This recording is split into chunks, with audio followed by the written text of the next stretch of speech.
E aí, galera do Facebook, Scarfone TV de volta com a segunda parte do nosso programa. Esse programa aqui é polêmico e ao mesmo tempo totalmente informativo, tá? E agora a gente vai falar um pouquinho sobre o outro lado, sobre o empregador, né? Que acho que muita gente quer saber, né? O que o empregador acha, o que ele quer, né? Mas antes disso, meninas, queria uma ajuda de vocês, das três, né? Eu preciso comprar um vestido, mas aquele vestido de arrasar para minha esposa Márcia, minha esposa Ana. Onde eu encontro esse vestido? Na Lady Alcântara. Aqui na frente, já comprei lá. Você já comprou? Já. Você conhece a Lady? Conheço. Lady, beijão pra você, ó. A Márcia, a Ana conhece você aqui. Legal. Aonde fica a Lady Alcântara? A Fernanda? Na rua José Bonifácio, 394, loja 6, Galeria Sarquis. E qual o telefone? 3863-2604. Legal, muito bem. Agora eu vou fazer uma pergunta para você, Camila. Você está com sede? Bebeu água? Acho que tem uma música assim. Mas eu queria beber uma cerveja. Você acha que vai liberar aí, pagar uma cerveja pra gente no final do programa? Com certeza, aqui no Cantinho do Rock. Você jura? Conhece o Cantinho do Rock? Também, além da cerveja. Também? Então, Que é vou isso, levar pra então? viagem. Aliás, o Rock ele entrega, Se viu? quiser pedir, peço. Legal. Aliás, Fernanda, você é a pessoa certa para isso. Aonde fica o Cantinho do Rock? Na rua José Bonifácio, 394, Galeria Sarquis. E o telefone?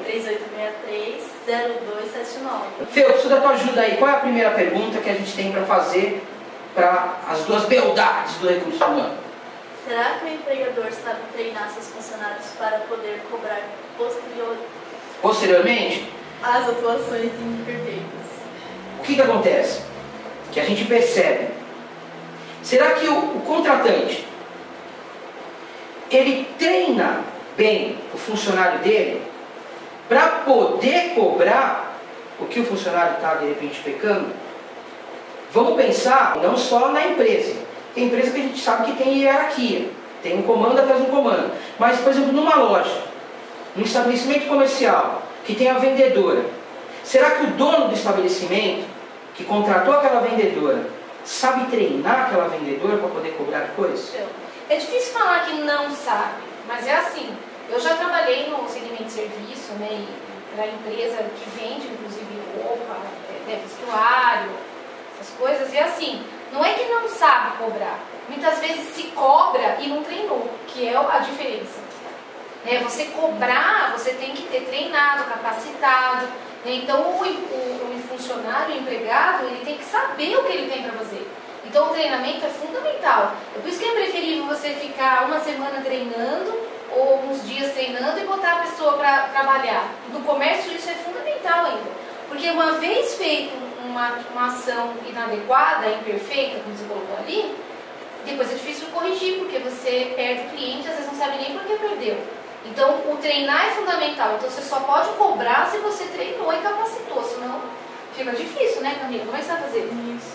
Geralmente também alguns proprietários, né, de loja, no caso, que nós estamos falando, na pressa de querer colocar vendedores numa loja, por exemplo, final de ano, que é tudo muito corrido, não treinam os funcionários. Aí acaba que perdendo o cliente, o funcionário fica satisfeito, trabalha um dia, depois no outro dia não vai mais. Aí pede falta, né? Ou pede displicência. Então você acha que isso daí pode agravar na venda do produto, do comerciante, por exemplo?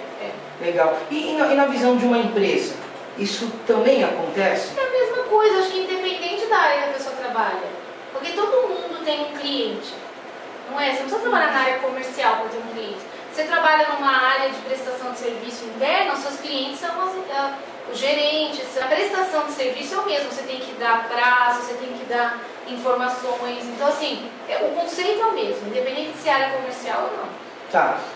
Camila, como que o chefe ele consegue tempo hábil para poder treinar esse funcionário? A gente sabe que numa empresa existe o momento do treinamento antes do profissional exercer a função dele.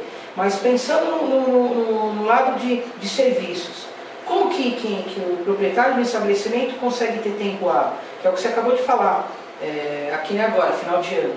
Ele precisa colocar mais pessoas para atender o público, a demanda dele. e não tem tempo para fazer esse treinamento. O que você de repente aconselha? Como ele sabe que essa demanda vai ser maior, ele tem que criar um cronograma do seu próprio trabalho, né? No caso, não deu tempo, ele tem que ver um tanto de funcionários que vai atender em certo horário, fazer um planejamento. e vai fazer um rodízio. Aqueles funcionários que não estão atendendo, trabalhando naquele horário, ele pode treinar os outros, né? Fazer o devido treinamento no horário que não está no trabalho. Ele tem que criar um rodízio. Aqueles que já estão treinados vão trabalhar e aqueles não. Aí ele criar um rodízio. Porque, na verdade, o que existe muito também é um erro de seleção. Às vezes você contrata uma pessoa que não tem o perfil para fazer aquilo. Ou porque você está desesperado, você precisa de alguém, você contrata. Não tem o perfil, você não vai explorar o melhor dela. Não adianta você treinar, porque se a pessoa não tem potencial, ela não vai fazer. Então tem gente que não tem perfil para trabalhar em vendas. Você vai lá e coloca para trabalhar em vendas, ela não vai render.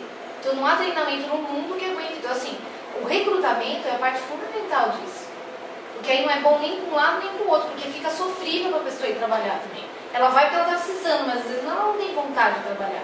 E o vontade é a atitude, a pessoa tem que ter atitude para querer fazer então, isso. mas aí não entra aquele lado da postura, voltando ao lance da postura, porque às vezes o profissional, por exemplo, eu tenho uma agência de modelos, eu tenho uma agência que trabalha com eventos, com beleza, com comunicação. Eu tento buscar nos meus funcionários a comunicação e a beleza, e às vezes a gente não consegue agregar tudo isso. E o profissional a mesma coisa, ele quer vender. De repente aquela loja de atacado, ele quer vender. Não, então, por isso que existem funções. A empresa não é feita por uma pessoa só. Então você tem funções, você tem que ter a área X, a área Y, e cada um numa área mais adequada. Às vezes a pessoa não tem perfil para uma coisa, mas tem para outra. Então, eu preciso de gente comunicativa, mas toda a sua atividade é de comunicação? Não. Você tem atividade de back-office, parte administrativa, você não precisa pôr uma pessoa comunicativa. Então, é essa adequação que tem que fazer. Entendi. Eu acabei esquecendo de perguntar para vocês na primeira parte do programa, e a Júlia até me lembrou, né, Júlia? Né, Júlia? A formação de vocês. Acabei não perguntando. Camila? Eu sou formada em psicologia. Tá, em psicologia, e aí foi para a área de recursos humanos. De onde veio essa vontade de ir para recursos humanos? Porque a psicologia envolve pessoas, né? Falar com pessoas, atendimento ao público, também tem a parte de testes psicológicos, que também inclui a psicologia, né? E eu parti mais para essa área, mundo organizacional. Legal. E você, Ana? Então, a minha área, eu fiz administração de empresas, não sou psicóloga, mas toda a minha carreira na área de RH, fiz um aperfeiçoamento em recursos humanos. Mas eu escolhi porque a área de administração você pode escolher qualquer área, eu tive afinidade com recursos humanos e trabalho na área há mais de 15 anos. Legal. Gente, daqui a pouco a gente volta novamente para a terceira parte do programa, que a gente tem algumas perguntas aí dos internautas para vocês responderem. Certo, meninas? Certo. Vamos lá.